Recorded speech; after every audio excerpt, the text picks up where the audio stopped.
Okay, so like I said in the last video, well, the first position velocity acceleration video, I said I was going to talk a little bit about derivatives, and so I hope this helps out a lot. So I have all the rules for derivatives set up right here. Of course, when you're doing integrals, it's a lot harder, but for right now, I just want to go over these at least.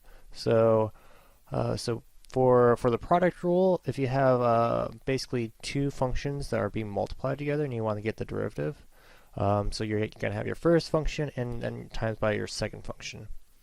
So if you want the derivative, then that's going to equal the first times the derivative of the second plus the second times the derivative of the first. For the quotient rule, you have a top and bottom involved. So you have a top function and a bottom function. So this is actually just derived from the product rule even. If you have basically bottom to the -1 as your second one. So it works out fine. So if you want to check that out, check that out. But I'm not going to do it right now. So anyways, so the top or the bottom, if you want the derivative of that, it's going to be the bottom times the derivative of the top minus the top times the derivative of the bottom over the bottom squared. Now for the chain rule, it's going to be you have a outside function and then you have an inside function. So just like I have it right here. So this is a little bit easier to understand with F's and G's, but like when you get to the quotient rule and the product rule, there's just F's and G's everywhere. So I'm just trying to stay away from explaining it that way. So this is just a little like shoddy of how to explain it right here. So if you have an outside and inside function, if you want the derivative, it's going to be the outside prime, and then you leave the inside still inside the outside function, and then you times that by the inside prime. So just like this right here. So and then the power rule I went over last time, and then also showed the integration form of it too. So x to the n prime, that's going to equal n x to the n minus 1. So I also want to go over this, but before I go over this, like with the if we imagine f of x is equal to x squared, and we want the derivative of that, well, according to the power rule, that's just really going to go to 2x. I'm just going to show real quick that we can do the same thing with the product rule, actually. So we have x times by x, and we want the derivative of that. So the derivative of the first is just 1. It's 1 times by, or oh, no, that's going to be x. So it's going to be x times by the derivative of the second, which is just 1, plus the second, which is x again, times the derivative of the first, which is just 1 again. So, and then you add those, you get 2x. What do you know? 2x is 2x. So a lot of these can be intertwined a lot, and you can like look at things in a different way almost. But I want to just do a product rule real quick with 3 products. So you could even do the quotient rule with a double product. I mean 2 products. Well, I guess product's multiplication, but it would be basically 2 functions multiplied to each other as the top.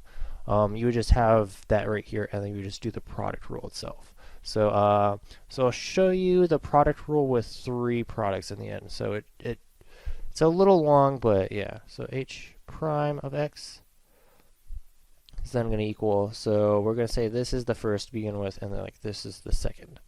So the first times the derivative of the second. So I'm just going to write the second, and then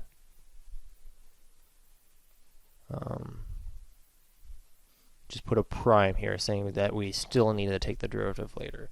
So, and then it's going to be plus the second times the derivative of the first. So e x cosine 2x 2x. So so now if we really want h prime of x, so sorry, I need to count for room sometimes. So my bad. I'll make sure to take into account that for later videos at least. So sorry, I'm just getting really used to this. So anyways, so basically copy down the same thing, except for now we have to do the product rule of this now. So it's a product rule inside of a product rule, you know. Just like I said, you could have a product rule inside of a quotient rule, you know. And we're gonna have the chain rule inside of this anyways too. So um, so anyways, so it's gonna be the first. So this is gonna be our first, and then this is gonna be our second. So it's the first times the derivative of the second. So that's going to be the derivative of cosine is a negative sign. So put the negative sign out front. And then, so now you have to take account of the derivative of the inside. So the derivative of the inside, since it's just not x, it's going to be 2. Since it's not x, it's 2x. So it's just going to be a 2 on the outside. So then it's going to be plus. So so so the first times the derivative of the second plus the second times the derivative of the first. So the derivative of the first is just e to the x. E to the x, the derivative of that is e to the x. So so really we just copy this in the end. So cosine of 2x. And then running around a room. So plus e to the x cosine of 2x 2x. So and yeah, so that's pretty much all I wanted to show you today. So this is just a quick thing of derivatives. Unfortunately, I won't be doing any more derivatives at the moment, just the derivative videos, since this is the physics series that I'm doing at the moment.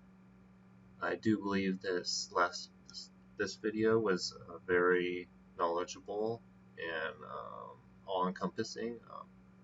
So I won't be returning back to derivatives for a while. I will use derivatives, obviously, in the work because that is required in physics, and this is why this is being presented to you right now.